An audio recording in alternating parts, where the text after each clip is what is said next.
Bonjour à tous, ça y est, j'ai reçu la version physique des livres, du diptyque de base de Warhammer The Old World, donc qui est le jeu de rôle fait un peu rapidement quand Chemical 7 ou Games Workshop, on n'est pas sûr, ont décidé de faire un jeu de rôle basé sur la nouvelle mouture du jeu de figurines. Donc on rappelle très succinctement, il y avait Warhammer Fantasy. Warhammer Fantasy existait depuis quand même pas mal d'années, c'était le jeu de figurines qui a lancé Games Workshop, qui très rapidement a dévoré son équivalent jeu de rôle. Le jeu de rôle a perduré, s'est modifié, a eu diverses éditions chez divers éditeurs, avant d'arriver chez Cubicle 7 pour la quatrième édition. Et entre-temps, il y a une proposition qui a été faite par Games Workshop, qui a été de proposer Age of Sigmar. Age of Sigmar se voulait une sorte de nouveau Warhammer Fantasy, je mets des guillemets, avec beaucoup de multivers, d'un univers très bizarre, très haute fantasy, où on avait encore des Space Marines qui disaient pas leur nom, les Sigmarines lampadaires. Bref, Age of Sigmar est un jeu très différent, qui n'a rien à voir avec l'âpreté, avec le monde médiéval slash renaissance auquel on est habitué avec le Warhammer classique. Et en plus, il y a eu un Creative Assembly, donc les gens qui ont fait tous les Total War depuis Shogun, Rome, Medieval, ont adapté sous l'égide de leur éditeur Sega Warhammer. Donc il y a eu un Total War Warhammer 1, Total War Warhammer 2 qui se sont vendus par palette et qui reprenaient le fantasy, le Warhammer Fantasy.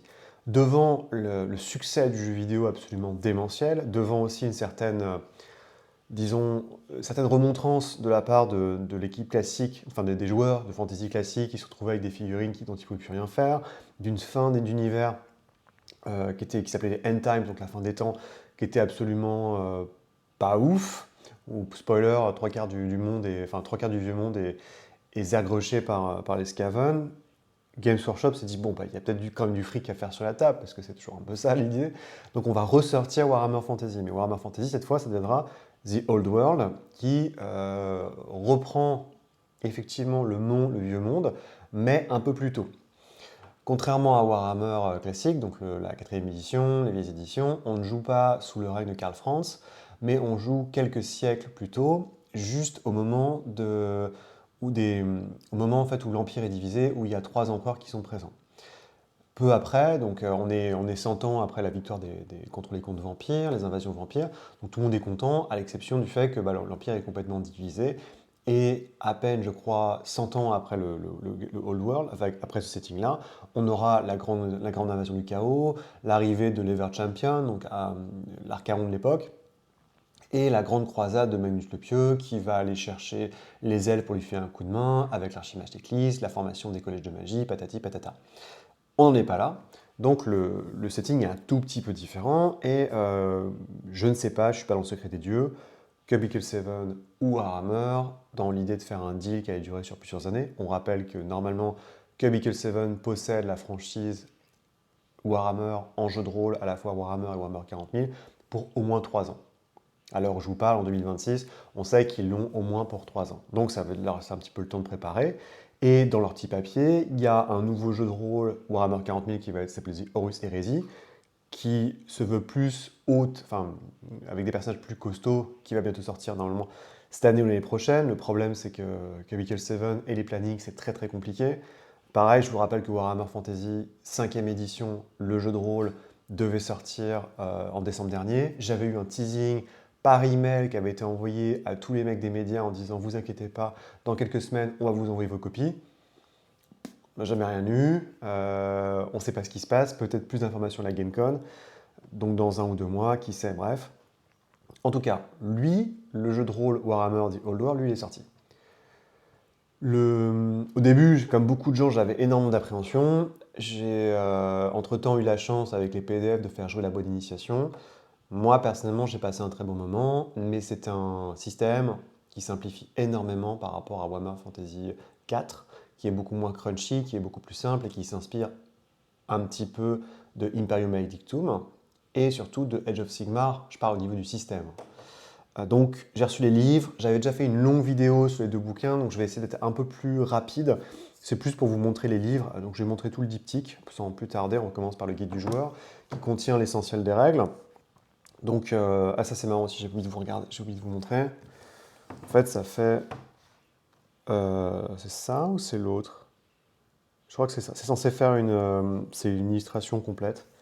Alors je me suis loupé, je sais pas, non, c'est ça, pourtant, bref. Donc ça, c'était cool. J'ai pas été malin, j'ai acheté les bouquins séparément, et en fait, ça revenait à moins cher de les acheter en version collector, il y avait un fourreau, et bref, si j'avais su, je serais pas venu. C'est les derniers bouquins que j'ai achetés chez Chemical 7, parce que pendant longtemps, pendant près de 3 ans, j'ai été un acheteur régulier sur leur site, et depuis qu'ils ont imposé la TVA, parce qu'avant, en fait, on payait la TVA irlandaise, qui était à 0% sur les livres, et maintenant, déjà, Dieu sait que les livres sont chers en Irlande, et pour y avoir vécu, et là, ils ont imposé la TVA du pays où vous vivez. Et donc, ça fait qu'on a une TVA qui est assez élevée et c'est plus intéressant. Donc, en fait, ce que je fais, c'est que, bon, en plus, maintenant, je suis dans le. Avant, ce que je faisais, c'est que je prenais le PDF. Avant, enfin, au tout début, je précommandais, donc j'avais le PDF, puis après, j'avais le bouquin. Mais ça me coûtait assez cher. Un bouquin qui coûtait 30 balles me coûtait quasiment 50 balles avec les frais de port. Ensuite, j'ai juste acheté le PDF et j'attendais que ça passe sur Philibert pour acheter le truc. Et maintenant, bah, vu que je suis dans le circuit presse, j'ai le PDF gratos et, bah, pour faire une sorte de review. Et ensuite, bah, j'achète le bouquin quand ça sort sur Philibert. Donc je crois qu'officiellement, les bouquins sont sortis. Ça veut dire que vous pourrez l'acheter si vous le souhaitez chez vos revendeurs, chez Philibert ou j'en sais rien, où vous voulez. Donc on commence. Player's Guide, c'est vraiment les règles. C'est toutes les règles pour jouer à The Old World. Donc la zone, comme on le voit, se situe pas du tout. On n'est pas on n'est pas à Uber Strike. On s'est complètement déplacé. On est dans le Talabecland, à Talabheim et surtout à Talagad. C'est là où on va jouer. Donc c'est le port de Talabheim. On rappelle, hein, Talabheim, c'est la grande cité de Taal qui se situe à côté de la grande forêt et qui est aux embranchements de la Talabeg, de la Dragwasser. Et l'idée, c'est que, donc, comme je vous ai dit, c'est le moment où il y a 3 empereurs. Donc il y a un empereur à Middenheim, un empereur dans le Reichland et un empereur dans le sud, je crois, qui est une impératrice qui est Margarita. Donc Margarita, c'est Margaret Thatcher en fait, parce qu'elle se fait appeler Margarita la sanglante. Enfin, je crois que c'est celle-là. Et, euh, et l'idée, donc, c'est que il y a potentiellement un quatrième joueur dans ce jeu des trônes qui serait simplement donc, le grand-duc de Talabheim. Et tout le monde veut un peu prendre sa place ou l'utiliser, conquérir son territoire. Donc vous jouez des Pélos qui vont être à Talaga dans cette espèce de guerre civile ou encore avec pas mal d'intrigues tout autour qui sont nouées, qu'on reverra tout de suite dans le Game Master Guide. Donc au niveau des illustrations, il y a du bon et du moins bon. On verra qu'il y a beaucoup d'illustrations qui sont reprises de la 4e édition. Il y a beaucoup de dessins évidemment qui sont repris de la grande bibliothèque, des illustrations de Warhammer. Mais il y a des trucs un peu nouveaux qui sont sympas. À aucun moment dans les illustrations, et ça c'est un gros problème qui pour moi même de manière générale, on n'a pas l'impression de jouer, je sais pas c'est quoi, c'est 400, 500, 600 ans avant Warhammer V4. Niveau technologique, c'est pareil. Niveau culturel, il y a quelques trucs qui changent, mais c'est très très succinct. Et ça, pour moi, c'est le très gros reproche. C'est au-delà de ce qu'on peut penser du setting, de machin, de l'aspect mercantile et pécunier de Games Workshop, c'est extrêmement naze d'avoir aucune évolution technologique, aucun changement sociétal majeur à part les mages. C'est vraiment naze. Ce que j'aime beaucoup, par contre, c'est con, c'est la charte graphique qui est assez propre, où ils utilisent du bleu, en fait. C'est fait avec du bleu, ce qui est plutôt cool. Enfin, je trouve ça très très propre. Et ça se distingue un tout petit peu, vous le voyez peut-être pas, mais la tranche des bouquins aussi est bleue. Donc ils ont choisi un petit truc un peu différent. Alors c'est pas le grand changement, mais après Cubicle 7, ils ont toujours eu des mises en page, des layouts assez propres, donc ça ne me dérange pas. Comme dans Warhammer classique, on a des grandes illustrations pleine page au début qui sont super chouettes, bah, comme dans Imperium Maledictum, comme dans tous les jeux Cubicle 7 en fait. Donc on vous explique que l'Empire est divisé, on a gagné durant les guerres vampiriques, et tout semble bien aller, sauf que bah, vous voyez, il y a des méchants peau verte qui sont là. On joue à Talagad, qui est la partie un peu cracra, c'est le port qui se situe en contrebas de Talabheim. Talabheim, c'est la grande ville, on rappelle, il y a un mur immense qui protège la ville, donc ça fait quasiment personne ne peut l'envahir, sauf dans Terror à Talabheim en V2. Il y a le grand temple de Tal, l'œil de Tal, qui est une forêt spéciale. Mais il y a toujours des méchants et des vilains qui se baladent. Donc là, en l'occurrence, vous avez des nécromanciens. La magie, comme on l'explique, n'a pas encore été réglementée sous la forme de magie officielle de l'Empire avec les couleurs. Donc là, vous allez avoir des magies. Donc certes, ça reste peu ou prou les mêmes règles, mais on va avoir. Ah tiens, j'ai un voisin qui fait de la perceuse. On va avoir des magies élémentaires, des magies de combat, enfin vous allez voir, c'est assez simple, nécromancie. On a aussi, comme d'habitude dans Warhammer, les jeux de Capital 7, les PNJ, les PJ récurrents, c'est-à-dire qu'il y a des PJ, dans le monde des ténèbres, on appelle ça les PNJ vignettes. Donc c'est les pré-tirés qui vont être illustrés sur toutes les couvertures qu'on a vues. Donc vous avez notamment un archer elfe des bois, vous avez le magicien, qui est un magicien élémentaire, il y a une chevalière errante bretonnienne, il y a une marchande Alflin et un soldat de la garde de Talagad, enfin un soldat de patrouille de Talagad. Et je crois qu'il y a une prêtresse, je sais plus, de Tal. Bref, on verra. Donc voilà, mise en page c'est ça, titre en bleu, des petites cases bleues, cases blanches. Et très succinctement, on a une petite intro avec la création de personnages. Le système est extrêmement simple. Vous allez voir, le plus simple, c'est que je vous montre simplement la carte de perso. Voilà. Alors, je sais pas, j'espère que vous voyez bien. Donc, on a... Vous savez quoi? Non, attends, je vais être débile, je vais vous montrer à la fin, on va voir la page. Donc là, c'est chouette, on a de l'autre côté, on a la division de l'Empire, avec comment c'est réparti avec les différentes forces en présence. Donc on a Sigmund qui domine quasiment tout le Starland. Ludwig XII, donc, qui est le duc de Talabaim, c'est là où vous jouez. Donc Margarita, qui domine tout ce qui est le Westerland, parce que je ne sais plus si à l'époque Marienburg est déjà indépendant ou pas. Et Willem, qui lui dirige le Reichland. Donc ça fait 1, 2, 3 et potentiellement 4, sachant que le mec est plus ou moins indépendant. Oh la vache, il y a une sorte de relief. Tous les États du Sud tous les États du Sud de l'Empire sont indépendants et se veulent rester indépendants, et sinon, on a Kislev, on a la Brétonie qui a un rôle plutôt important là-dedans, justement, c'est pour ça qu'ils l'ont mis. Nos amis les nains qui se baladent tranquillou. Donc c'est chouette, j'avais jamais vu cette carte. C'est bien, je découvre des trucs. Et ce que je voulais vous montrer, c'était la feuille de perso. Putain, il n'y a pas la feuille de perso, bref. Super, c'est exactement comme je voulais que ça se passe. Donc, point de destin, point d'expérience, vitesse, dessin, votre statut. Vous verrez, il n'y a que 3 statuts, donc cuivre, argent et or, et il y a des petites cases à côté. Les cases, vous allez comprendre, c'est pas en fait le niveau de statut, c'est pas par exemple si vous avez 3 cases, c'est pas cuivre 3, c'est en fait le nombre de pièces que vous avez pour ces dépenses-là. Le système a été extrêmement simplifié, personnellement je trouve ça génial. D'autres après n'apprécieront pas. Les connaissances, c'est des espèces de compétences spéciales qui vous donnent des petits bonus et surtout qui vous donnent un savoir spécifique. Les talents, donc, c'est comme dans Warhammer V4. Les caracs, vous avez toujours les mêmes classiques. Weapon skill pour tirer, ballistic skill, donc weapon skill pour taper, ballistic skill pour tirer au fusil, strength pour la force, toughness c'est l'endurance, initiative c'est pour aller vite, agilité c'est doigt de fée, dextérité, reason c'est l'intelligence et la volonté, fellowship à l'inverse, fellowship c'est votre sociabilité. Et vous voyez, en dessous, on a les compétences. Il n'y a que 2 compétences, c'est comme, il y a que 2 compétences par caractéristique. Donc la force, weapon skill, ça vous donne mêlée défense, logique. Ballistic skill, ça vous donne tir et lancer. Strength, il y a alors brawn et toil. En gros, brawn, c'est les actes de force, c'est l'haltérophilie. Toil, c'est la force physique sur le long terme. Labourer un champ, c'est toil. Soulever une vache, c'est brawn. Toughness, donc survie ou endurance. Initiative, c'est l'awareness, donc la perception ou la dextérité. C'est assez rigolo. Agility, c'est soit la furtivité, soit l'athlétique, donc l'athlétisme. Reason, c'est la volonté, donc c'est pour la magie. Ou recall, qui est la mémoire, l'intelligence en gros. Fellowship, c'est leadership ou charme. Donc leadership, ça va vraiment être le commandement. Charme, c'est à la fois persuasion, manipulation, j'en passe des meilleurs. Donc vous voyez, il y a très très peu de compétences. Et le reste, donc c'est armes, contact, blessures, conditions, on va voir le reste, mais c'est assez simple. Donc c'est un système qui est simplifié de base. Ça, faut vraiment le comprendre, c'est super simplifié. Et le système, on va le revoir, mais il est extrêmement simple. C'est vous lancez je vous demande un jet, par exemple, donc là d'athlétisme. Ça veut dire que on lance des D10. Vous lancez autant de D10 que vous avez dans l'attribut relatif à la compétence. En l'occurrence, là par exemple, Gunther, il a 3 en agilité, ce qui veut dire qu'il lance 3 dés. Pour réussir un jet, il faut faire en dessous ou égal à sa compétence. Il a 5 en athlétisme, ce qui veut dire qu'il lance 3 dés. Il fait 4, 5 et 7, donc il a 5, ça passe à 4. Il a 5, ça passe sur 5. Il a 5, ça ne passe pas sur 7. Donc il a 2 succès. Important, on y reviendra. Avoir un succès, ça vous permet de réussir, mais c'est pas top. C'est-à-dire qu'il y a une pénalité, il y a un truc pas terrible qui se passe. Il faut avoir 2 succès pour avoir un succès propre.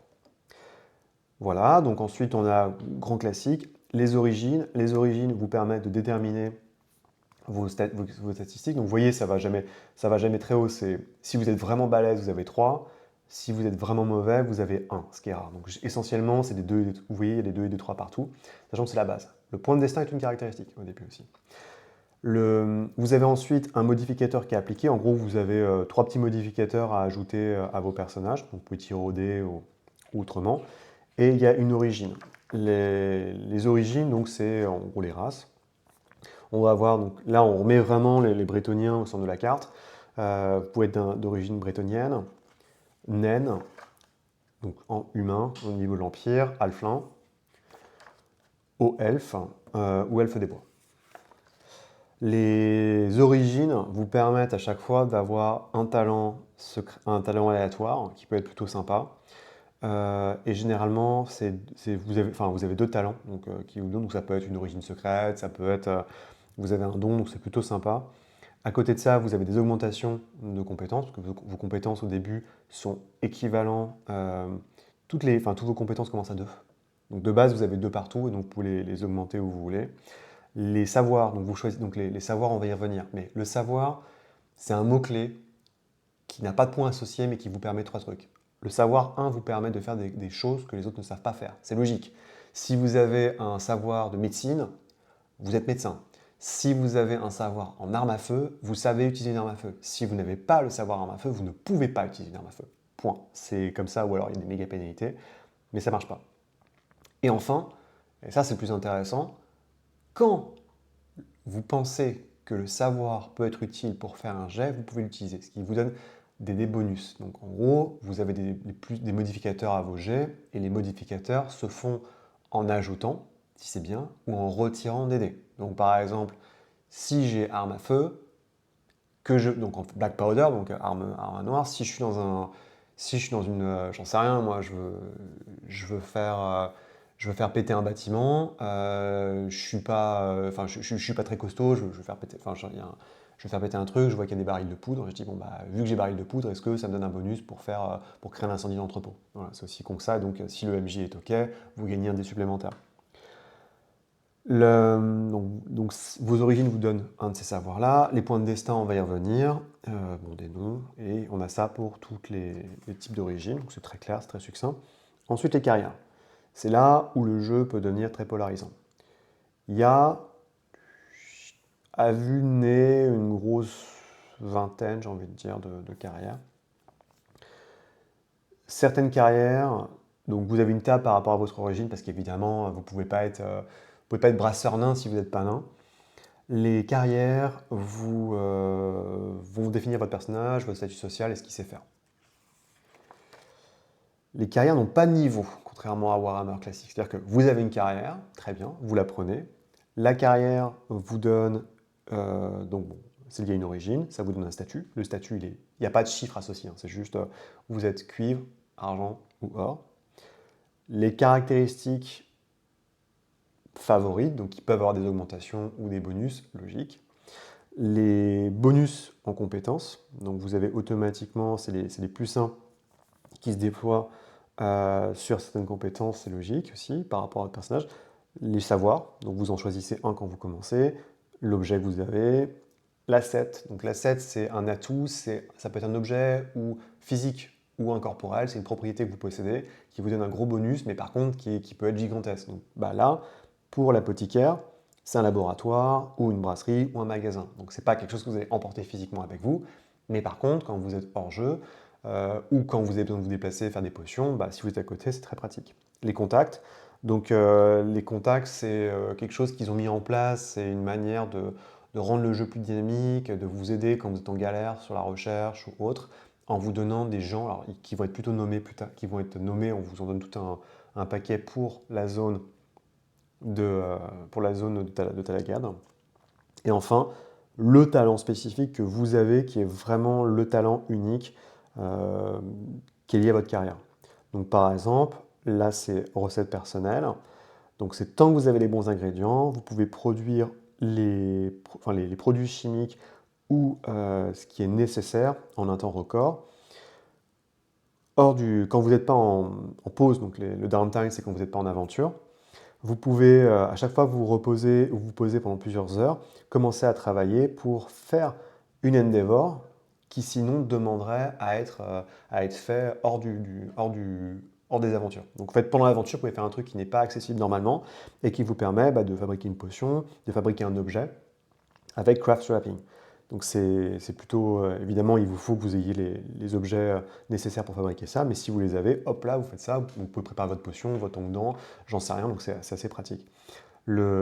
Par exemple, à l'inverse, donc le magicien arcanique, lui, il a Arcane Study, donc étude des arcanes, qui lui permet qui lui donne en fait le talent de magicien, donc qui forcément après permet de lancer des sorts.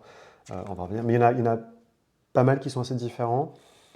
Je passe très rapidement, donc comme je disais, la grosse différence, c'est que les magiciens n'ont pas de couleur, ils ont une sorte de domaine. Donc on a les magiciens arcaniques, donc apothicaire, magicien arcanique, artisan, marin, chasseur de primes, brasseur, enfin plutôt garde du corps des brasseurs, brigand, charlatan, beaucoup d'illustrations que j'ai vues ailleurs. Courtier, ça c'était la esthéticienne dans les Elflins, ingénieur nain, donc ingénieur. Amuseur, saltimbanque. Donc on a vu le magicien arcanique, maintenant on a le magicien sauvage, entre parenthèses, donc basé sur plutôt une magie de la nature.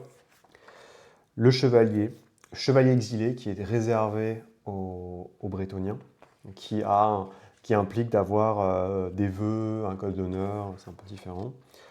Paysan, alors c'est là où ça devient. C'est un peu le seul problème que j'ai vraiment avec les carrières, c'est qu'il y en a qui sont vraiment pas génériques, qui sont hyper exclusives. Et donc vous avez un garde-marin de la Lanterne pour les hauts elfes, marchand, noble, prêtre, donc il y en a un paquet, ils ont des règles spécifiques, catcher évidemment, donc cratier, patrouilleur rural, érudit, shadow warrior, donc qui est une spécificité, donc c'est des contre-espions, c'est des espions elfes, hauts elfes, donc tireurs d'élite. Slayer, évidemment, et pour l'instant, pour une fois, on a une fille. Soldat, voleur, garde de ville. Way Watcher, donc c'est là où je suis pas un expert, c'est-à-dire que c'est tous les deux, donc le Way Watcher et le Way Ranger. En fait, le Ranger et le Way Watcher, donc l'éclaireur et le Ranger sont tous les deux réservés aux elfes des bois. Il y en a un, je crois que c'est plutôt les rues, enfin, il y en a un qui évolue plutôt de manière comme un éclaireur, tandis que l'autre est vraiment plus axé sur la bataille et sur la protection des forêts. Et c'est tout. Donc vous voyez, il y a quand même. Donc en gros, on a deux types de magiciens. On a pas mal de carrières qui sont très spécifiques et beaucoup de carrières, finalement, quand vous regardez, surtout les carrières spécifiques, sont essentiellement des carrières de combat ou qui ramènent à des profils, je ne vais pas dire figurinistes parce que ce serait un gros mot, mais beaucoup plus axés sur le combat, donc les gardes d'élite, enfin les gardes elfes, et on va au-delà du turnin, c'est des choses très spécifiques sur lesquelles je suis pas trop chaud. Je vais pas mentir, je trouve que justement ce qui est intéressant, après c'est mon idée, hein, mais je pense que des elfes, des nains et compagnie, les autres races, mis à part les alflins, devraient être extrêmement rares, qu'ils n'ont pas, et c'est un peu dommage. En fait, je trouve ça très dommage, c'est que si vous avez une table, où vous avez un ratier, un marchand, un paysan, un machin, et que vous avez un super elfe commandant de la mort, bah c'est pas ouf, quoi. Ou alors c'est à vous de voir comment vous tirez. Moi, généralement, je tire un peu. J'aime bien tirer les tableaux au hasard, c'est rigolo, mais bon, je suis pas à votre place. Ensuite, on a les contacts. Donc, comme je disais, les contacts, vous avez potentiellement des contacts sur toute une grande partie de Talagad. Le principe du contact, c'est il vous file des informations, il peut vous filer des bonus éventuellement pour certains types de compétences. Et ce qui est chouette, c'est qu'ils ont fait des grandes tables avec des divisions donc, par rapport aux catégories sociales. Donc, les pontes et les nantis, les militaires, le peuple, enfin le tiers-état, quoi, hein, et les errants, enfin les errants, les vagabonds, avec à chaque fois différents personnages qu'on va retrouver plus tard. Donc ils les ont décrits en long et en travers, ce qui permet au MJ de ne pas s'embêter, d'avoir une coloration, d'avoir des PNJ prêts, et surtout ce qui donne aux joueurs d'autres options quand ils sont en galère sur leurs recherches ou leurs enquêtes. Enfin, donc les derniers petits trucs, vous augmentez certaines de vos compétences, vous récupérez un autre talent, donc vous récupérez un autre talent et vous chopez un objet un peu, un asset au hasard en plus de votre asset de carrière. Donc là, ça peut être, j'en sais rien, ça peut être un petit bateau, ça peut être un magasin, ça peut être un baraquement, c'est vous qui voyez. Et ensemble, vous brossez votre personnage avec des tablés aléatoires. Le Grim Portent. Donc le Grim Portent, c'est le sombre présage. C'est l'idée que vos personnages, c'est pour lier le groupe. On part plutôt que vous embêter sur le fait que comment est-ce qu'un nain, comment est-ce qu'un tueur nain, un artisan halflin et je sais pas moi, un apothicaire humain se retrouvent ensemble. C'est parce qu'ils ont été liés par le destin, d'une manière ou d'une autre. Ils ont assisté à une réunion du chaos, ils ont assisté à des purges commises par des inquisiteurs. Et comment est-ce que vous allez, à partir de là, enfin, donc ils ont déjà vécu une aventure, que vous pouvez jouer ou pas, hein, en introduction, et cette aventure-là n'est pas terminée. C'est-à-dire que le méchant est toujours en maraude, l'inquisiteur Sigmarite veut toujours les tuer, le culte du chaos veut les rattraper, donc ils sont obligés de rester ensemble. Ça, c'est simple. Ils ont mis deux, trois trucs, mais c'est vraiment hyper simple et vous pouvez le faire un petit peu de tête. Enfin, la progression. Donc la progression, elle est assez simple. En général, vous gagnez un point d'expérience de base par scénario. Et éventuellement, si vous êtes sympa, vous pouvez en filer un deuxième. Pour augmenter une caractéristique, et toutes les évolutions se font hors jeu. Que vous ne pouvez pas évoluer durant un scénario. Donc, c'est à la fin du scénario, vous avez un break, là où vous faites vos endeavors, vos recherches, c'est là où vous pouvez augmenter vos caractéristiques, vos compétences, j'en passe des meilleurs. L'expérience permet d'augmenter les caractéristiques, donc les attributs, et les talents. J'ai 4 en force, je veux passer à 5, il faut que je dépense 5 points d'expérience. Pas compliqué. Je veux un nouveau talent, les talents ont un coût en expérience. En général, les talents ont un coût, un prérequis, et ne peuvent être pris qu'une fois. Des fois, certains talents peuvent être pris plusieurs fois pour accumuler. Mais c'est assez rare. Il y a un maximum pour les caractéristiques, évidemment. Ça serait trop bien d'avoir 10 dans une carac. Pour augmenter les compétences, les savoirs, acquérir des objets de classe, changer son statut, tout ça se fait durant des endeavors. Le plus, disons, le plus obscur, c'est peut-être la façon d'augmenter les compétences. Quand vous êtes hors jeu, vous devez faire une endeavor. C'est pas vous pouvez, c'est vous devez. Donc ça va être parcourir dans les bois, fabriquer des objets, faire de l'argent, colporter des rumeurs. Toutes les endeavors vous donnent un petit bonus. Par exemple, si vous collectez des informations, si vous partez dans les bois, la prochaine fois, durant la prochaine aventure, quand vous irez dans les bois, vous aurez automatiquement un bonus parce que vous avez passé votre temps hors jeu à crapahuter dans les bois. Toutes les endeavors, en plus de vous donner un bonus si vous réussissez votre endeavor, vous demandent de lancer un jet de compétences. Quand vous lancez ce jet de compétences, tous les dés que vous ratez sont autant de coches que vous mettez à côté de la compétence. Il y a des petits trous à côté des compétences. Et donc ça c'est la progression, et quand vous avez coché plus, enfin quand vous avez raté plus de dés que votre niveau de compétence, il augmente. Je résume, j'ai 3 dans la compétence survie, je vais en forêt. Je lance mon dé de forêt, bon je lance 4 dés, sur les 4 dés j'en rate 2, donc je coche 2, j'ai le droit à 2 endeavors, généralement c'est 2 ou 3 endeavors hors jeu, je relance mon jet survie, là, tac, tac, tac, j'en coche, je rate à nouveau 2 dés, j'en coche 2, hop là, on gomme tout, j'augmente de 1 point de compétence. Évidemment, si vous avez, si vous avez loupé des points de compétence supplémentaires, en gros, si j'avais loupé en tout 5 et que j'avais 3 dans la compétence de survie, on gomme tout, parce que sinon, c'est pas juste. Voilà. Donc la piste d'amélioration part à 0. Le savoir, il faut que vous fassiez une endeavor spécifique pour apprendre quelque chose. Les trappings, c'est pareil, c'est que vous pouvez soit dépenser de l'argent, soit investir votre argent pour les obtenir. Et le statut, il faut changer de carrière, vous n'avez pas le choix. Donc les caracs, ability, tout ça. Carac, je vais passer à chaque fois, donc vous comprenez, il y a une compétence qui dépend de la caractéristique.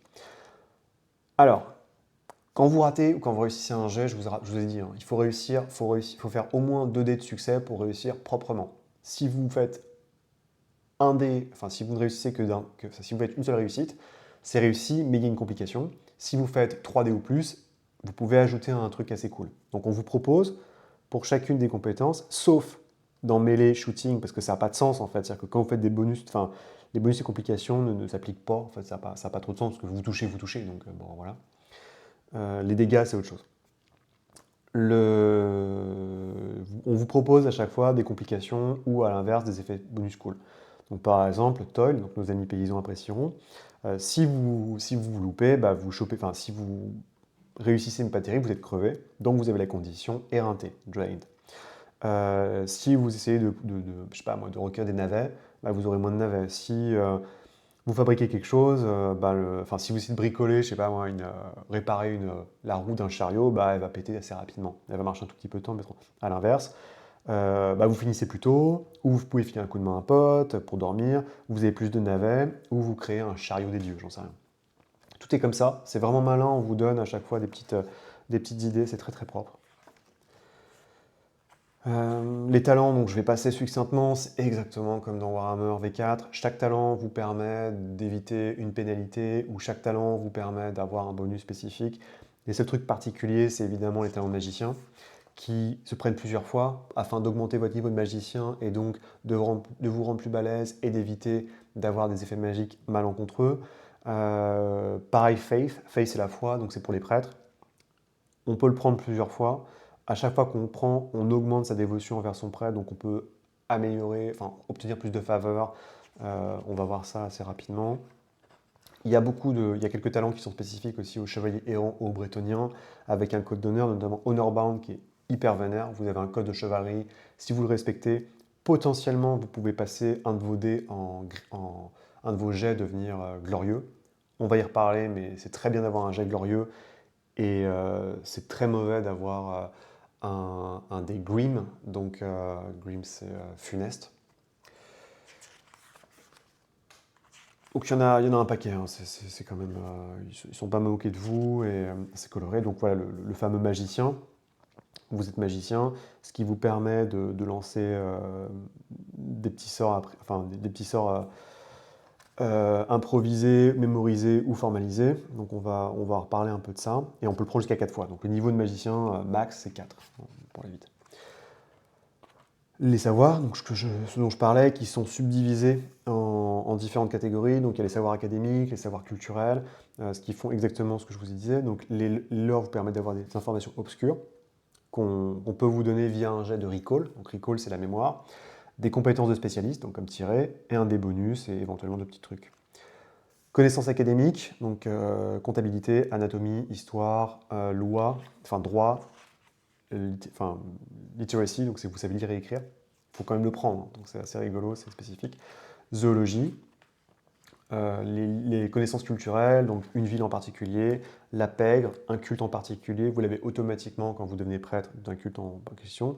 Connaissance des forteresses naines, connaissance de l'Empire, connaissance des royaumes OL, connaissance de la haute société, connaissance de la Brétonie, connaissance militaire, connaissance d'une province, connaissance des elfes des bois, connaissance des ennemis, donc les hommes bêtes. Un Monster Slayer, c'est pour tuer spécifiquement un type de monstre. Les connaissances des gobelins, connaissance des morts vivants, connaissance des guerriers des chaos. Environnement, les environnements, donc c'est montagne, faire du bateau, souterrain, les voies d'eau dans les bois. Connaissance magique. Connaissance magique se rapporte à un domaine spécifique que vous pouvez utiliser et manipuler. Donc vous avez besoin d'avoir ce lore pour pouvoir. Enfin, je crois que c'est. Ouais, l'or est spécifique en fait. C'est en gros magie de bataille, élémentalisme, illusion ou nécromancie.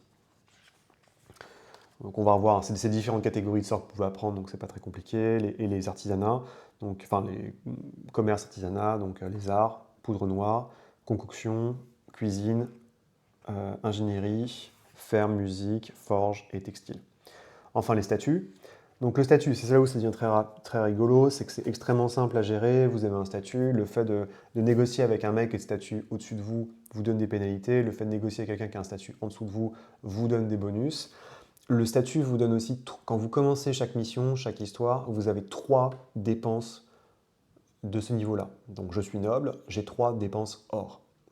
Les objets, je suis à l'inverse, je suis paysan, j'ai 3 dépenses de cuivre. On peut augmenter, si vous obtenez des objets, des faveurs, j'en sais rien, ce niveau peut augmenter. Mais il est toujours réinitialisé quand vous commencez une histoire à 3 dépenses de ce niveau-là. Si jamais vous devez faire une dépense inférieure à votre niveau de statut, je suis artisan, je suis argent, je dois dépenser une miel auberge dans un lieu malfamé, c'est une dépense cuivre. Je m'en fous. Point. C'est ça. L'idée, c'est que si vous êtes riche, enfin si vous êtes plus riche que l'autre, que la dépense, vous n'avez pas à vous embêter pour dans les dépenses. Ce qui veut dire qu'un noble, concrètement, ne regarde pas à la dépense dès qu'il dès qu'il doit faire une dépense de type cuivre et une dépense de type argent. S'il doit faire une dépense de type or, il coche une case. Point. C'est un système extrêmement simple, extrêmement facile, et toutes les dépenses, quand on va arriver sur la page de l'équipement, toutes les dépenses sont faites par rapport à ce système. Un objet a, une couleur d'achat. Point, c'est tout. Je trouve personnellement, que c'est un système qui est génial.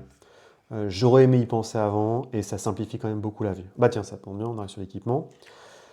Vous pouvez négocier si vous voulez, patati patata, et à chaque fois, voilà, on vous donne le statut, donc c'est le coût minimal, il peut être changé, hein, selon les perspectives, les circonstances, on vous dit voilà ce que ça coûte. Et là vous le voyez par exemple au niveau des armes, la dague c'est du cuivre, le marteau de guerre c'est de l'argent, et la lance c'est de l'or. Point. C'est assez simple. Bon, les armes, je passe assez rapidement, les dégâts c'est souvent force avec un modificateur. Une arme ou 2 armes. La distance est faite par rapport à des zones, donc le Warhammer ne fait pas des mètres, dans le Old World c'est différent directement des zones. En gros, il y a la zone super proche, donc au corps à corps, la zone courte portée, vous êtes dans la même pièce. La zone longue, vous êtes dans 2 pièces différentes, et la zone extrême, où alors là c'est hors du bâtiment, je sais pas, ça marche beaucoup sur l'improvisation et le théâtre de l'esprit. Bref.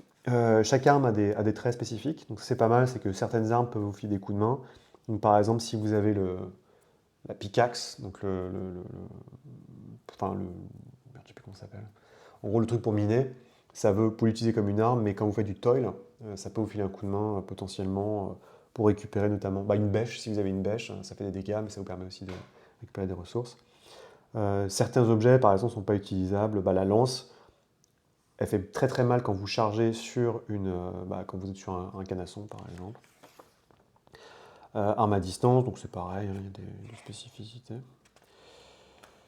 Et encore une fois, hein, je dis, il n'y a vraiment aucune différence. C'est exactement les armes que dans Warhammer au niveau des armes à feu. Armes de lancer, les objets. Donc là, les vêtements, c'est pas bête en fait. Ce qu'ils ont fait, c'est plutôt de vous dire, bon bah voilà, vous avez une armure, un machin, un truc.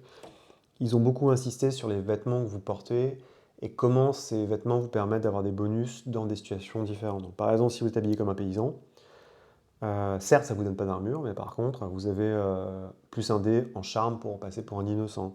Si vous avez évidemment un costume pour un uniforme, ça vous permet, un uniforme militaire, ça vous donne plus de leadership quand vous êtes en phase de civil, enfin plein de choses comme ça. C'est vraiment cool, c'est bête, hein, mais ça marche plutôt bien.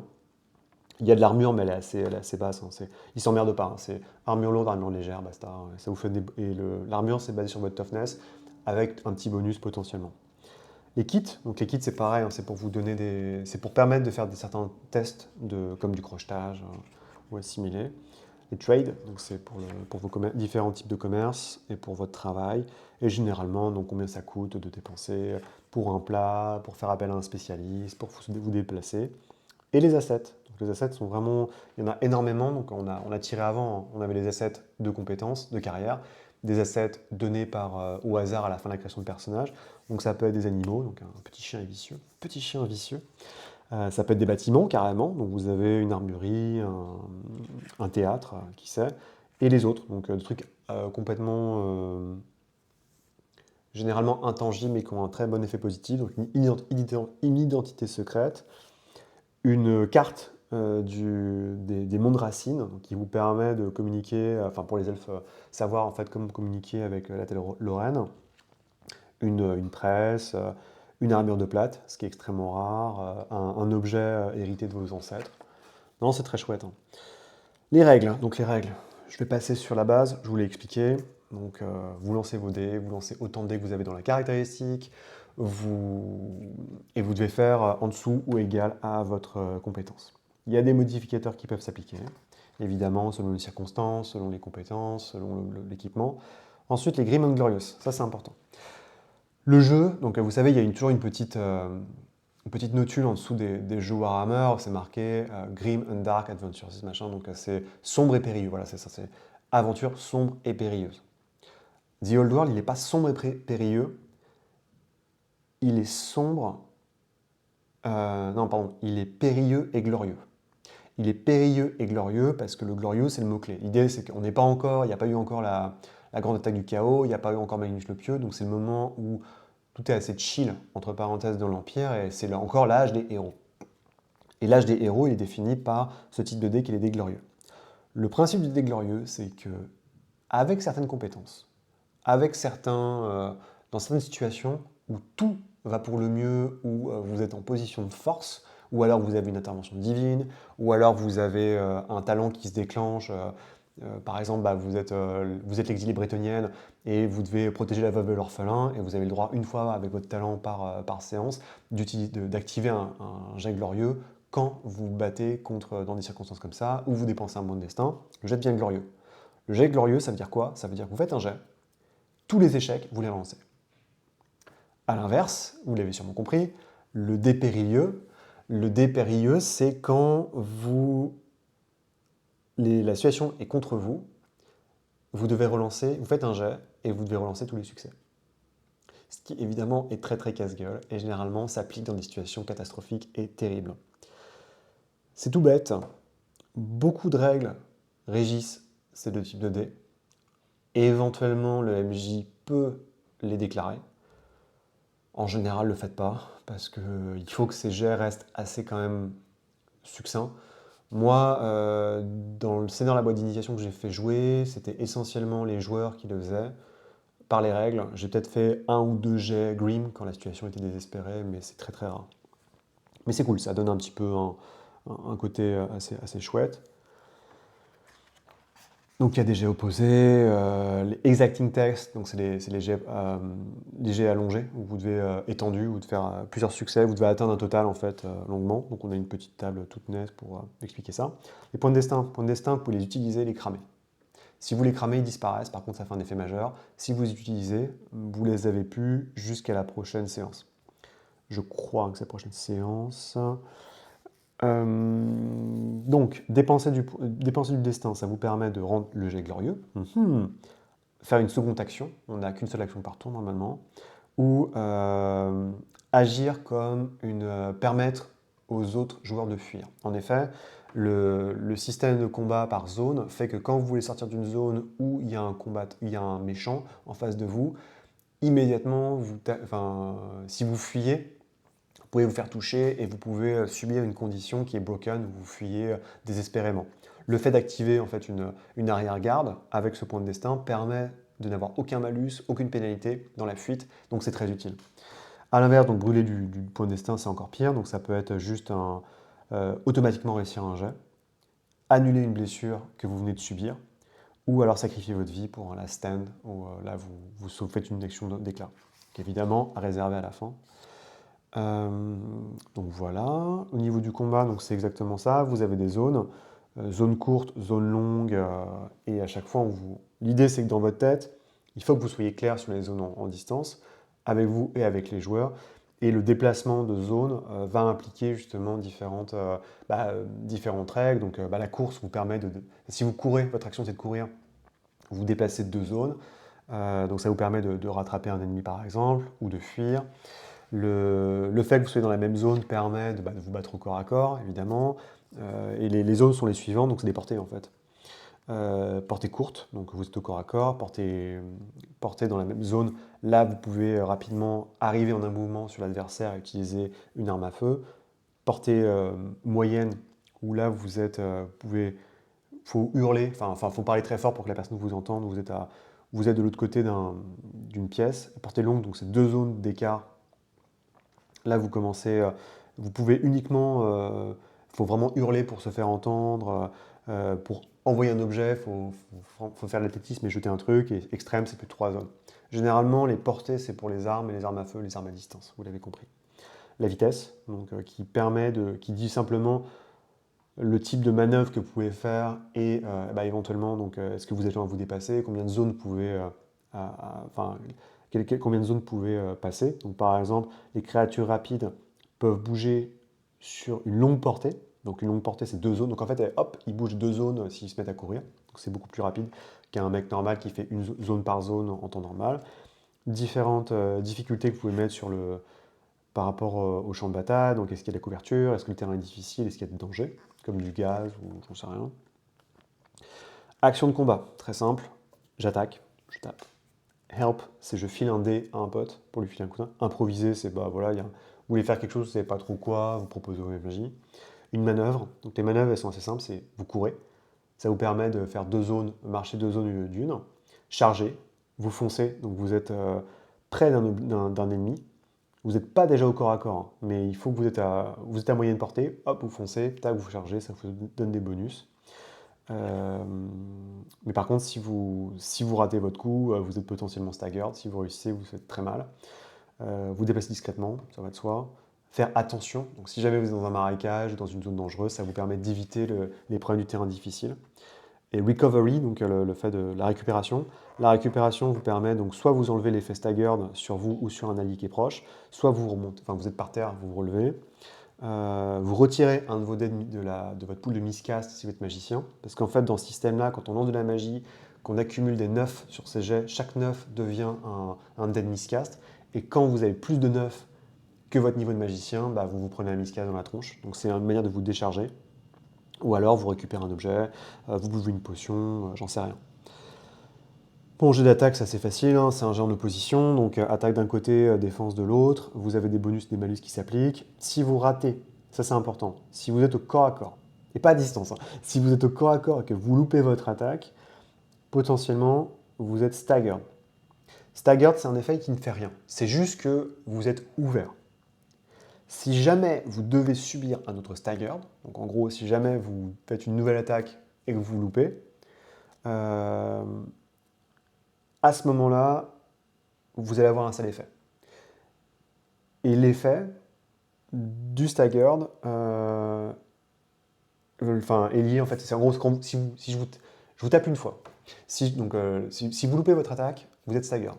Si moi je vous tape et que les dégâts que je vous fais sont inférieurs à votre armure, votre toughness, vous êtes staggered à nouveau. Si vous êtes 2 fois staggered, vous êtes obligé de choisir l'une des 3 choses suivantes. Giving ground, vous êtes obligé de reculer, changer de zone. Si vous êtes coincé, donc vous êtes dans une pièce où il n'y a pas de porte et il y a un ennemi en face de vous, vous êtes broken. C'est-à-dire que vous avez un effet où vous êtes en panique et vous ne pouvez rien faire et vous commencez à flipper. Sinon, vous tombez au sol. C'est vous qui choisissez. Et sinon, prenez une blessure. Donc c'est je recule, je tombe par terre, ou je suis blessé. Donc Staggered, c'est vraiment peut-être la meilleure idée du jeu dans les mécaniques du combat, parce que pour l'avoir testé, j'ai vu un système où parmi les pré-tirés, donc il y avait les brutes, il y avait l'archer, il y avait l'exilée bretonienne, la chevalier, et il y avait une marchande halflin. Et de base, on se dit, ok, la marchande halflin, bon, c'est gentil, mais elle va jamais faire de dégâts. Et en fait, la marchande halflin, ce qu'elle faisait, qui était extrêmement malin, c'est qu'elle attendait que ses potes aient tapé. Vu qu'elle est petite, elle agissait après tout le monde, et elle touchait les ennemis très facilement, parce qu'elle est petite, donc elle avait des bonus. Généralement, en plus, les ennemis étaient en tenaille, donc c'était assez facile. Et elle ne pouvait jamais leur infliger de dégâts, mais vu que les ennemis étaient déjà staggered, ils étaient obligés de repousser ou de subir des blessures. Mais littéralement, ils se sont battus contre, je sais plus, une sorte de vipère squelettique, et c'est elle qui a fait tomber la vipère squelettique, ça. Alors qu'à côté, vu qu'elle se téléportait, en fait, à chaque fois, elle passait sous terre, l'archer elfe, il pouvait pas faire grand-chose. C'était assez cool. Et la retraite est importante, hein. Il faut penser, quand les situations sont désespérées, à se barrer et pas se battre jusqu'à la mort, c'est pas très malin. Donc, se soigner, donc vous pouvez juste souffler pour récupérer, sinon vous reposez, donc ça c'est le principe. Et l'idée c'est que vous prenez des blessures. À chaque fois que vous prenez une blessure, vous lancez sur la table, il y a une table de blessures qui fait à peu près plus 40. À chaque fois que vous prenez une blessure supplémentaire, donc vous avez une blessure, deux blessures, trois blessures, ça augmente en fait le step sur la table. Donc en gros, vous devez tirer, enfin vous lancez un D10, puis vous lancez deux D10, puis vous lancez trois D10, puis vous lancez 4 D10, et vous pensez bien quand vous lancez 5 D10, bah, vous avez des grandes chances d'arriver à 30-40, et 40 c'est décapitation, donc vous êtes mort. Donc voilà, plus vous êtes haut, la table est mise je crois à la fin, plus vous êtes haut là-dessus, voilà, les one table, elles vont jusqu'à 27. Et à chaque fois, donc première fois que vous prenez une blessure, c'est un D10. Après, vous rajoutez un D10 et ainsi de suite. Et donc, quand vous arrivez à 27+, c'est décapitation. Voilà, voilà. Les conditions. Vous ne pouvez avoir, alors je m'étais trompé dans l'autre, quand j'avais parlé du bouquin. Vous pouvez avoir une condition selon les circonstances. Donc, brûler, par terre, blessé. Parce que si vous avez trop de blessures, vous pouvez juste finir par terre et puis pouvoir bouger. C'est vous qui choisissez. Staggered, on l'a déjà vu. Mais par contre, vous ne pouvez avoir qu'une seule condition de chaque type. C'est-à-dire que c'est plus comme dans Warhammer 4, on peut être empoisonné x4, on peut être en feu x4. Non, ça marche plus. Vous êtes en flamme, vous êtes empoisonné, vous êtes fatigué, d'accord, ça se cumule, mais ça s'arrête là. C'est déjà suffisant à gérer. Et à chaque fois, donc, il y a un effet, et il y a une manière de retirer l'effet. Les véhicules, bon, je passe, hein, mais ça peut être important si vous jouez un chevalier ou un cavalier, la gestion du cheval, avec des différents véhicules, les bateaux. Bref, la division de classe, donc ça c'est qu'est-ce qui est attendu de chaque personnage par rapport à sa classe et les autres classes. Entre les aventures, donc comme je disais, ça c'est important parce que généralement vous avez une ou deux endeavors que vous pouvez faire, voire trois. Les endeavors vous permettent de monter vos compétences, les endeavors vous permettent donc, et sinon de faire plein de petits objets, donc plein de petits effets. Mais il est vraiment important de faire une endeavor parce que c'est le seul moyen, enfin vous êtes obligé parce que c'est le seul moyen que vous avez d'augmenter vos compétences.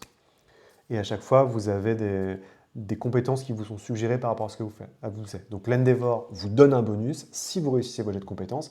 Et de toute façon, si vous ratez vos jets de compétences et que vous n'avez pas le bonus qui vous est donné, par exemple mettre de votre argent de côté, bah, c'est pas grave parce que vous allez quand même progresser sur votre table de progression de compétences. C'est vraiment malin parce que généralement les Endeavors, on ne sait jamais quoi faire. Enfin, moi je sais que mes joueurs, bon, bah, ils faisaient du fric ou c'est tout ce qui les intéresse. En fait, voilà ça. Dans Warhammer, le problème, c'est que les Endeavors, essentiellement, ça se réduisait pour mes joueurs à faire des jets de compétences, pour augmenter mes compétences. Donc là, en disant, ok, bah, de toute façon, tes compétences, elles augmentent automatiquement si tu fais une trompe d'Endeavor, c'est vraiment malin, c'est cool, quoi. Et il y a aussi la possibilité de... Ça, c'est un peu bourrin, je trouve. Il y a un truc où on peut potentiellement essayer de remonter ses points de destin. Mais par contre, il faut que vous ayez Enfin, il faut que vous ayez plus de points de destin que 0, et il faut que vos points de destin soient en dessous du score de points de destin que vous avez au début enfin, qui a été à la création de perso. Et c'est très très dur par contre. Ouais, faut quand même faut faire un jet avec 4 succès. Enfin, il y a pas mal de. C'est pas forcément simple. Et bon, le reste, ça va de soi. Je fais des bras de fer, je me balade dans la nature, j'étudie un savoir, je me repose. Bref, passons. La religion. Religion, le système est le suivant. Vous achetez le jet de compétence, enfin vous achetez le talent foi. Super, félicitations, vous êtes prêtre. À chaque fois que vous devez le reprendre, effectivement, vous pouvez l'acheter, mais la mission divine est un peu plus compliquée. Et le talent foi vous permet à chaque fois d'améliorer votre compréhension de votre divinité, de l'utilisation de ses dons magiques. Donc le principe est le suivant. Les prêtres ont trois choses. Le premier, donc ils ont une compétence spécifique, enfin ils ont un savoir spécifique, ils ont des préceptes, ça je passe dessus, c'est pas la peine de revenir. Vous avez une faveur. La faveur vous donne un petit effet cool, très sympathique. Ulrich, vous ne subissez jamais de pénalité due au froid. Les loups sont vos potes. Quand vous subissez une blessure en combat, le prochain jet de mêlée que vous faites devient glorieux. Taal, quand vous êtes dans le monde sauvage, les jets que vous faites pour chasser, pister, passer furtivement sont toujours glorieux. Et de plus, vous savez si quelqu'un vous suit ou pas. Après, il y a les prières. Vous gagnez une prière à chaque fois que vous prenez le talent foi. La prière, c'est vraiment un sort. C'est vous le lancez sous fellowship, hop, bam, enfin vous le lancez sous charme, je crois, et vous balancez votre sort. Bon, enfin, c'est assez classique, hein, donc c'est la hache de glace et j'invoque des loups. Et ensuite, il y a le miracle. Le miracle, c'est à la liberté du MJ par rapport au domaine du dieu. C'est généralement des choses donc ça peut être, pour Ulrich, ça peut être une tempête, ça peut être une meute de loups qui arrive et qui dévore vos adversaires. Le miracle, c'est un deal que vous faites avec le MJ si jamais votre dieu souhaite intervenir, ce qui est assez rare, et c'est des grands miracles. Il n'y a pas de structure. C'est le grand truc de la magie et de la foi dans Warhammer, dans le Old World, c'est que vous avez des sorts qui vous sont proposés, donc là c'est des miracles, et le reste, quand c'est selon. Donc il y a une partie, comment dire, il y a une partie théorique des sorts, des miracles qui est mis en place, donc les 3 sorts, et le reste c'est à la bonne franquette, c'est vous qui voyez. Mais évidemment, ça doit rester extrêmement rare. Donc bon, je passe sur les sorts, hein, les prêtres, les dieux, vous les connaissez, hein, je ne vais pas aller trop loin. Description succincte des dieux hors du monde. La magie. Magie. Donc, comme je disais, il y a bon, les vents, les machins, on va passer. Ce qui nous intéresse, c'est les sorts. Vous lancez un sort, vous faites un jet étendu de volonté. Il y a un niveau à atteindre qui est le CV, donc le casting value. Vous devez atteindre ce niveau pour lancer le sort. En général, l'idée c'est que vous devez avoir il vous faut 2 actions pour lancer votre sort. Le jet que vous faites au moment où vous lancez votre sort, donc quand vous atteignez 5, le nombre de succès que vous avez sur le deuxième. Donc, premier tour, vous avez fait 3. Deuxième tour, vous avez fait 2. Vous arrivez à 5, vous lancez le sort. 2. Donc, les nombres de succès que vous faites sur le dernier jet de lancer pour lancer votre sort correspondent à la puissance de votre sort. Voilà, ça c'est assez simple. La puissance du sort va définir les dégâts, j'en sais rien, les soins, ce que vous voulez. Les miscasts. À chaque fois sur votre jet de lancer de magie, vous lancez un dé, enfin vous lancez votre jet, si vous faites un 9, vous le prenez, vous le mettez de côté. Il se retire à votre jet de magie, et en plus, potentiellement, si jamais vous avez plus de 9 que votre niveau de magicien, vous prenez un miscast. C'est assez simple. Le miscast fait que vous perdez tous vos succès, que c'est la catastrophe, et en plus vous avez un effet absolument dégueulasse. Pour se débarrasser des miscasts, il faut vous reposer, donc il faut décharger en fait votre énergie de miscast. C'est à peu près tout. Il y a 2 types de sorts, donc il y a les sorts formels et les sorts improvisés. Les sorts formels ont été pensés, posés et écrits. Donc il y a une liste. Les sorts improvisés, c'est vous qui voyez. Donc il y a des tables qui peuvent vous aider en tant que magicien en tant que magicien MJ pour préparer un sort, avec en gros la distance, la distance, la puissance pour ça. Il y a des modificateurs par rapport au jet de lancer, donc sur la distance, pour vous aider à évaluer le coût en fait du sort. Les lores de magie, donc les savoirs, vous avez un savoir que vous avez en tant que magicien qui va être un peu votre spécificité. Je crois que vous pouvez en racheter, mais je ne suis pas sûr. Magie de bataille. Magie de bataille improvisée, donc vous pouvez faire avec la création, le contrôle ou la puissance divine. L'élémentalisme, donc boule de feu, sort de feu, épée de feu. Les sorts improvisés. Et l'illusion, donc voilà, ça va de soi. Toujours les tables un peu pour vous donner, et la nécromancie. Donc, et on a fait à peu près le tour, donc il reste juste, il y a quelques petites pages, hein, c'est très succinct sur la présentation du monde dont je vous ai parlé. C'est un monde divisé, le chaos est là, mais il est en train de se regrouper. Il y a les différents prétendants au trône. Le plus important pour vous, parce que vous jouez à Talagad, c'est le duc Ludwig XII qui dirige Talabain, Talagad et toute la région. Les différentes puissances existantes, donc qui sont présentées sur la carte que vous aurez après. Le Stirland, les Frontaliers, la Verland, le Vicenland, donc c'est les États libres. Le Talabecland, donc qui est l'endroit où vous allez jouer. À chaque fois, vous avez des contacts qui vous donnent des petits tips et des explications sur le monde pour un peu remplir les pages, on va dire. Une description très succincte de Talagad en à peine 3-4 pages. Si vous voulez une description de Talagad, il faut que vous achetez la boîte d'initiation. Il y a un guide qui fait à peu près 100 pages, il est absolument génial. C'est exactement comme Uber Strike. Vous devez acheter la boîte d'initiation si vous voulez jouer à Talagad. Voilà, c'est ma super opinion qui ne concerne que moi. Et donc les tables bonus. la boîte d'initiation, qui devrait bientôt sortir, j'espère, en impression. Ça, même si je l'ai fait jouer, je l'achèterai parce que le guide est vraiment bien. Et le scénario est tout bête, mais il est vraiment tout bête, hein. Le scénario, il y a 3 actes, c'est vraiment bien, c'est nickel. Donc ça, c'était le joueur. Le MJ, ça va être plus rapide, hein, je préfère vous prévenir.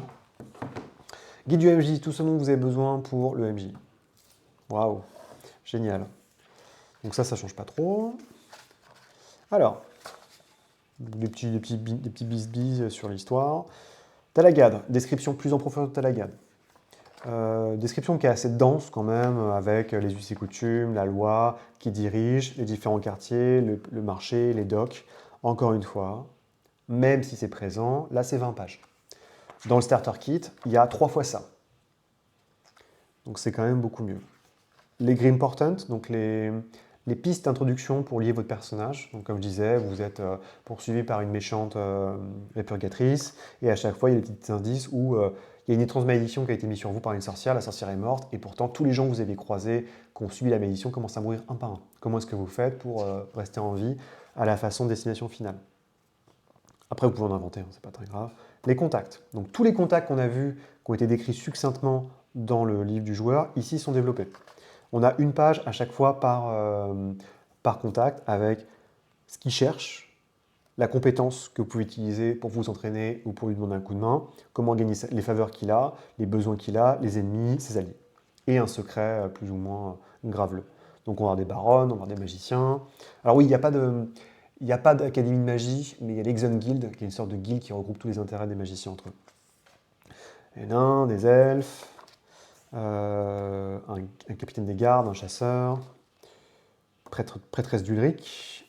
Je crois que c'est nouveau ça. Bon bref, prêtresse d'Ulric, un lieutenant de la garde, un éclaireur halflin, un ancien soldat handicapé, un qui s'évite, une prêtresse d'Ulric, une naine, une brasseuse, enfin une servante. Jamie Sabatier, donc lui c'est important parce qu'il est c'est votre contact dans la boîte de le starter kit. L'alchimiste, des mystiques, le porteur de nouvelles elfes, donc c'est une sorte de saltimbanque, le contrebandier nain, l'hérétique, oula, c'est pas bien. Et voilà, donc Being the Game Master, donc ça c'est des conseils pour savoir comment construire une campagne, comment ça marche, comment représenter des PNJ, comment construire son intrigue, comment gérer le downtime, ça c'est important, donc les séances hors jeu, comment gérer les sombres présages. Donc c'est assez dense là quand même, c'est gros.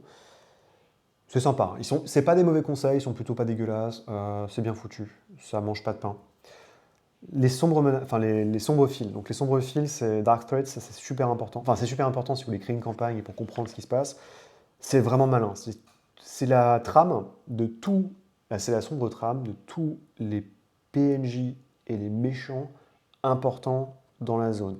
Vous jouez à Talagad, les forces représentant Talabek, donc par exemple le duc, la guilde des magiciens, les Furback, qui sont les anciens qui possédaient avant, qui étaient les anciens nobles qui dirigeaient la ville, donc ils sont en bisbille, un clan nain qui est présent, des hommes bêtes, les monstres de la grande forêt. Alors ça c'est important, le Dominion du crépuscule, donc c'est une reine décarienne qui revient et qui veut prendre le contrôle de la ville, mais de manière un peu subtile. Le Reichland, parce que le Reichland est dirigé par des Sigmarites hérétiques, enfin par des Sigmarites qui sont extrêmement zélés. Il faut comprendre, on joue à Talagad, donc le dieu principal c'est Taal, et les Sigmarites sont très très mal vus, ils sont vus comme des brutes qui cherchent à tuer à la fois donc les gens de Talagad, mais aussi les Ulricains qui sont en force en fait, qui sont la deuxième, enfin la première religion c'est Taal et Ria, la seconde c'est Ulric. Donc c'est un peu différent d'habitude, des peaux vertes. Je passe très rapidement, mais c'est bien foutu. C'est vraiment malin, c'est pas mal. Vous pouvez prendre n'importe quel. En fait, l'idée des mecs qui ont créé le jeu, c'est que vous en prenez un, vous regardez les liens qui existent et vous utilisez ça pour créer votre campagne avec votre méchant. La campagne qui arrive, parce qu'il y aura une campagne, se focalisera sur la reine du crépuscule qui est déjà décrite dans la boîte d'initiation. Ensuite, on aura une description, ne vous inquiétez pas, beaucoup plus profonde de tout ça. Donc voilà, comment construire une aventure, machin, patati, les social engagement, make it Warhammer, donc comment donner un peu de coloration. Ça, c'est des trucs qui étaient donnés surtout avec l'écran du maître du jeu, je crois, dans Warhammer V4.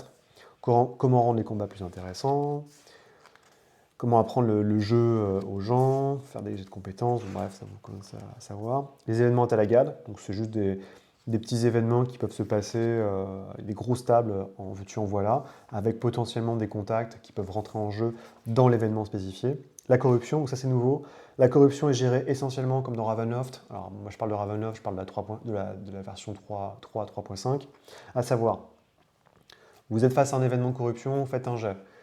Donc ça peut être une hard, ça peut être, j'en sais rien, voir un truc corrompu, se battre contre une vengeance du chaos. À la fin de la journée, vous faites votre jet. Si votre jet est raté, vous êtes touché. Donc c'est à la fin de la journée, hein. À la fin de la journée, si vous ratez votre jet, vous êtes touché. En gros, quand vous êtes touché, vous êtes exposé au chaos. Donc vous êtes donné vulnérable. La vulnérabilité fait que potentiellement, à un moment, je peux donner un petit. Je donne un petit. À un moment, je parle au joueur et je dis bah en fait, je peux te filer un bonnet, là tu vas crever. Je te fais un dark deal, donc je te dis pas pourquoi, mais si tu te laisses aller en combat par exemple, tu as un dé, ton jet devient glorieux, donc tu dis ok. Si jamais le joueur dit ok, il devient tarnished. Tarnished, c'est qu'il est légèrement marqué par le chaos. À ce moment-là, le maître du jeu peut lui donner un talent permanent. S'il accepte le talent, il devient tainted. Le talent est évidemment un truc à double emploi qui potentiellement peut être une marque du chaos. Quand il est tainted, il est le couteau sous la gorge, c'est-à-dire qu'en fait, il y a un timer qui peut avoir plusieurs aspirations. En gros, par exemple, si vous êtes tainted, donc vous êtes au deuxième niveau de corruption de Korn, ça implique que Korn va vous demander de tuer un adversaire extrêmement violent, enfin extrêmement balèze, pour obtenir sa faveur. Et il y a d'autres personnages qui sont en même situation que vous, qui vont essayer de tuer le PJ. Si jamais vous faites ça, vous arrivez à la fin, en fait, vous êtes damné. En gros, vous êtes forcé, par exemple, pour Korn, de tuer un de vos amis ou j'en passe des meilleurs. Et quand vous êtes damné, c'est fini. Damné, il est impossible de revenir, vous devenez un PNJ et c'est fini. Vous pouvez revenir en arrière, mais c'est très compliqué. Évidemment, plus vous êtes loin dans la branche de corruption, plus c'est difficile de revenir. Et il y a 5 chemins qui sont donnés. Donc, par rapport au fait que vous vous transformez peu à peu en homme bête, que vous êtes corniste, que vous êtes Senisht, enfin, vous êtes des serviteurs de Tsels, serviteurs de Slanesh, serviteurs de Nurgle ou serviteurs de Slanesh. C'est vraiment bien foutu, hein. Encore une fois, c'est pas facile à. Ça demande beaucoup de doigté et de subtilité de la part du maître du jeu. Rapidement, tout le monde peut devenir vulnérable, hein, ça se fait très rapidement, sauf les alphins. Tarnished, ça peut le faire, mais après, au-delà, généralement, tous les joueurs le savent, et enfin, les autres PJ le savent et ils vont prendre de grandes dispositions pour éviter que ça se passe, je pense. Les objets magiques.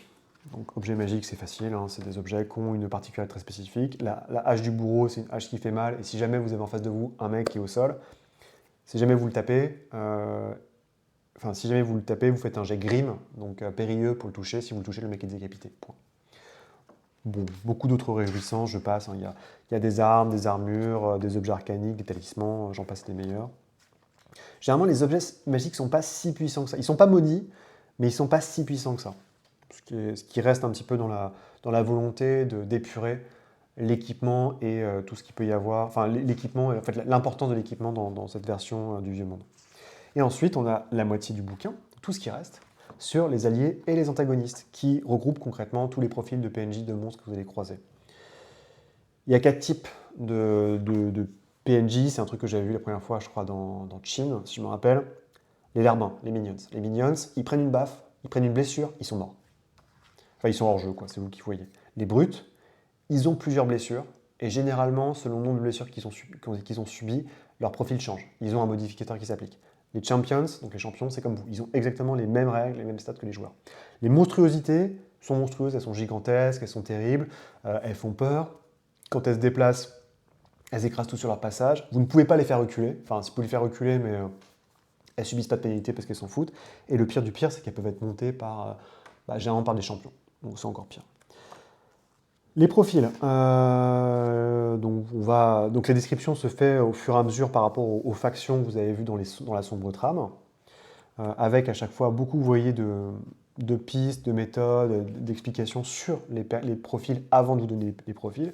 Les profils sont faits de la sorte. Vous avez les stats, vous avez la vitesse, la résilience, donc c'est l'armure, le type d'ennemi que c'est, les compétences éventuellement si vous en avez besoin, les attaques qu'ils font, leur protection, donc le jet à faire pour se défendre, et souvent des petits tokens un peu particuliers, donc par exemple ce qu'ils possèdent. Et là, par exemple, la fierté professionnelle, ça fait que si vous payez plus, vous aurez un meilleur service de la part de l'artisan.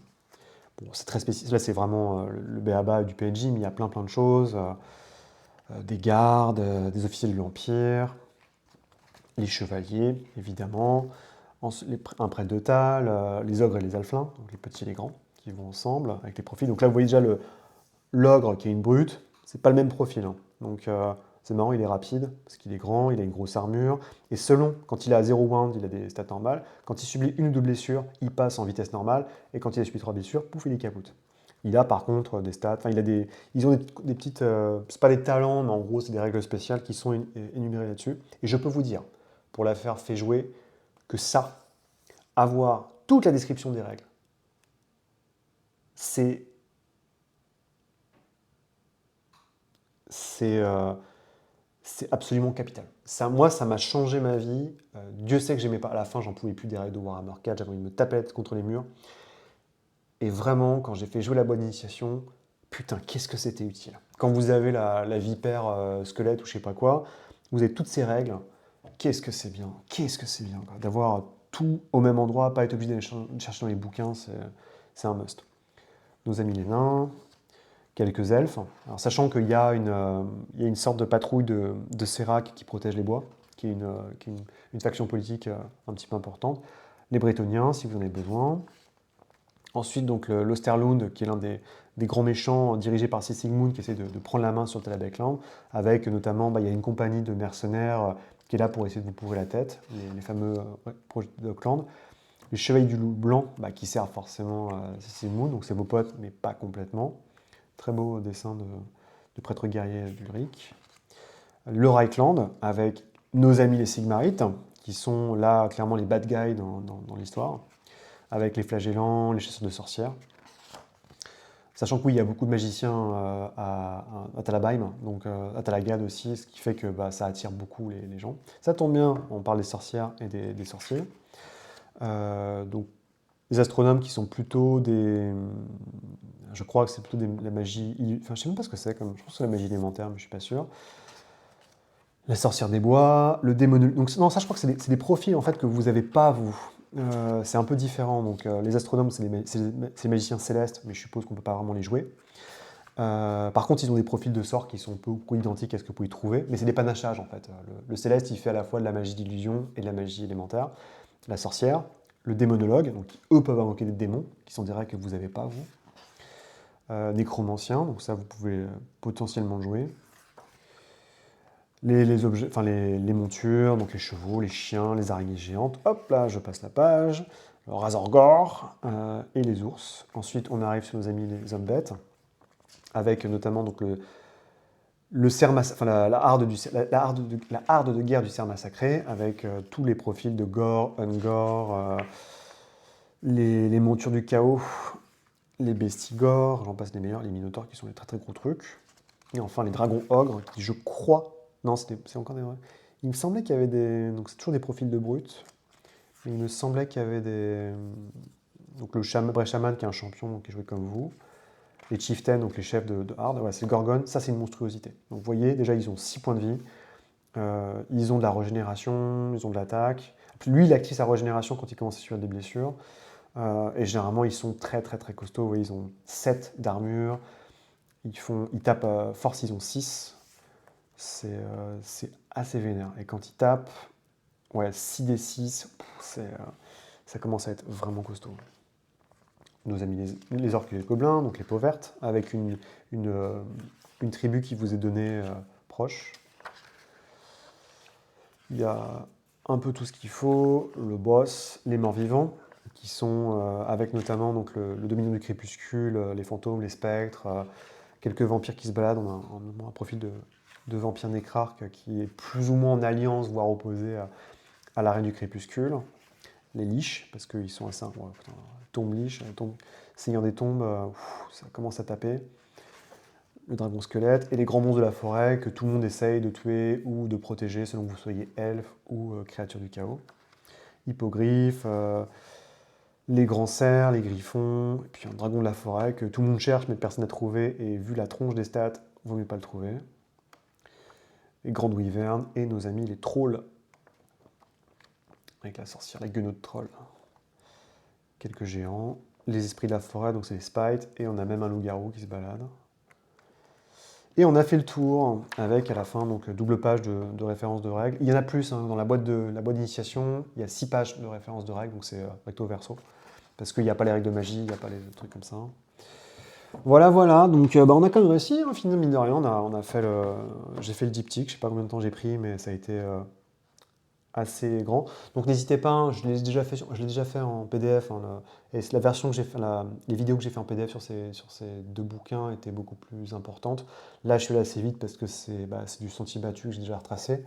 C'est essentiellement pour vous montrer le bouquin, si vous hésitez à l'acheter, ça vous permet au moins de voir ce que vous avez. Concrètement, vous n'avez besoin que c'est toujours pareil, vous avez besoin que du guide du joueur pour les règles, mais c'est petit malin parce que le bestiaire est indispensable.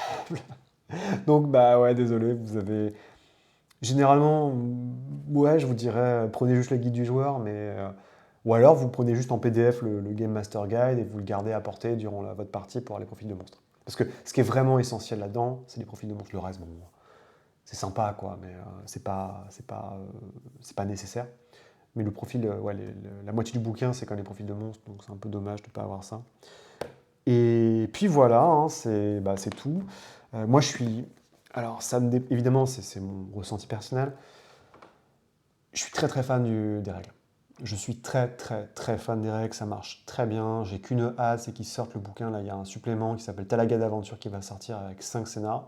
J'ai qu'une hâte, c'est qu'ils sortent, que je le fasse jouer. Parce que j'ai passé un très bon moment. J'ai fait la boîte d'initiation en une après-midi, c'est super bien passé. Le système était fluide, j'avais des nouveaux joueurs, j'avais des anciens joueurs, j'avais des mecs qui faisaient la campagne impériale. Et le jeu est super bien passé. Mécaniquement, ça marchait du feu de Dieu. J'ai pas eu le sentiment que l'Alfling était moins utile que l'archer elfique. Non, c'est vraiment. J'ai rien à redire. Le seul gros problème pour moi, c'est l'évolution des carrières. Je vois pas. Enfin, c'est pas très intéressant, quoi. C'est-à-dire que vous avez juste un niveau de carrière qui est unique, générique. Alors oui, vous pouvez progresser dans vos compétences, vos caracs et tout, d'accord, mais c'est con, il manque ce côté un petit peu ascendance, progression sociale, qui pour moi faisait beaucoup de sel de Warhammer. Je trouve que les carrières sont quand même... Bon, il y a les carrières génériques, hein, classiques de Warhammer, mais ça manque un peu de... Les carrières qui ne sont pas les carrières des humains de l'Empire, concrètement, sont des carrières qu'on a l'impression de sortir tout droit du jeu de figurines. Et je trouve que c'est dommage d'avoir ça, alors que justement, on reste quand même sur un jeu qui certes se veut plus glorieux, plus héroïque, mais ça c'est dans les règles, c'est pas forcément dans les profils qu'on devrait avoir, et c'est un peu dommage, quoi. Alors je suis sûr qu'ils sortiront un ou deux suppléments avec des carrières supplémentaires, parce que Dieu sait que dans Warhammer Classic, ça a été une grande... Dans chaque supplément, vous avez quasiment 5 ou 6 carrières supplémentaires. Et généralement, je suis le premier à râler en disant ouais, quand même, ils abusent un peu, ils en font beaucoup.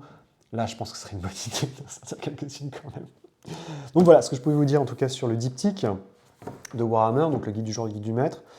Moi, je suis charmé par le système. Bon, le scénar, le monde, je sais pas trop où ça va aller, mais pour l'instant, c'est pas génial. En tout cas, ce qui est bien, c'est que les suppléments, les scénarios, ils arrivent. Ça, c'est bien. Il y a des scénarios qui sortent. Donc, je pense que c'est très très bien à faire jouer en one shot. En campagne, je vais voir ce qu'ils proposent, hein, mais bon, il y a quand même beaucoup de boulot à faire de votre poche. C'est un peu dommage. La bonne initiation est très très bien aussi. Donc, pour l'instant, c'est con, tout est bien sauf le monde. Tout est bien sauf le monde. Enfin, c'est mon avis. Donc voilà, ça vous demande du boulot, ça vous demande l'adaptation, ça vous demande de bosser. Mais au moins, ce qui est bien, c'est que ma grande peur au début, c'était qu'ils délaissent ce jeu en disant bah là, on a fait une version de Warhammer, démerdez-vous avec. Et en fait, il y a une campagne qui va arriver, il y a des scénarios qui vont arriver, donc ils se moquent pas de vous. Ça, c'est cool, je trouve ça bien, parce que j'avais vraiment peur que ça soit juste une condition qui balance. Alors, ce qui est chiant, c'est que ça dédouble les jeux, par contre. Pour moi, c'est intolérable de vous faire payer 2 fois 2 jeux différents. Et c'est pas comme Imperium Maledi 2 et Wrath and Glory, où là, c'est 2 propositions de jeu qui sont très différentes. Les propositions de jeu, vous le voyez, dans la conception, c'est quand même pas très différent de Warhammer V4. Pourquoi, je sais pas, mettre pas juste un guide de conversion?